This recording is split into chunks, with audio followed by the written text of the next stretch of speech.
મેં કીધું કે જયેશ રાદડિયા રાજકીય માણસ છે, રાજનીતિ મારો એક પાઠ છે, સમય આવે ત્યારે હું મારું રાજનીતિ કહું છું, રાજકીય માણસ છું. આ કાર્યક્રમ 9મો શાહી સમૂહનો અત્યારે સાંજે પૂરો થશે, સવારથી જયેશ રાદડિયાનું રાજકારણ ચાલુ હશે. એ મારું રાજનીતિ મારો એક પાઠ અલગ છે.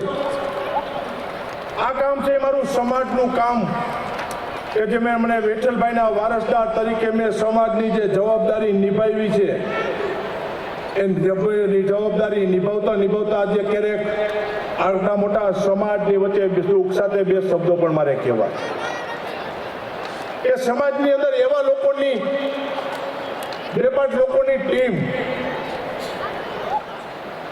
કે જે ટીમ જ્યાં હંમેશા સમાજનું સારું કામ થતું અહીંયા હવનમાં હાડકા નાખવાની કામગીરી આજની તારીખે પણ આપણા જ સમાજની 2% ટપોરી ગેંગ કામ કરી રહી છે.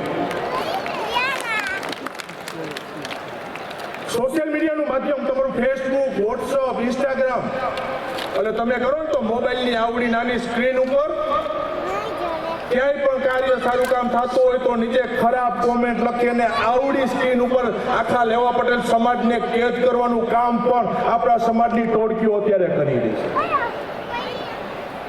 અને એવી ટોળકી એને ગામમાં એને કોઈ પાન પણ માવું બાકી ન દેતું હોય, ઘરે એનો બાપા એને પૂછતા ન હોય, અને એવી ટોળકી સમાજના નામે એક કીધું ને કે આવડા મોબાઈલની સ્ક્રીન અંદરથી ખરાબ મેસેજ કરી અને સમાજના કામ કરતા હોય એવા લોકોને બદનામ કરવાના પ્રયત્નો છે. એ લોકોને પણ મારે કહેવું છે.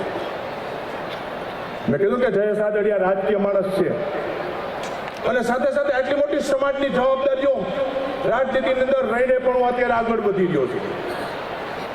એવો સમય આવે એટલે એમ કે જયેશ રાદડિયા ખરાબ થઈ જાય, જયેશ રાદડિયા વિશે અને રાદડિયા પરિવાર વિશે ખરાબ કોમેન્ટો લખવામાં આવે,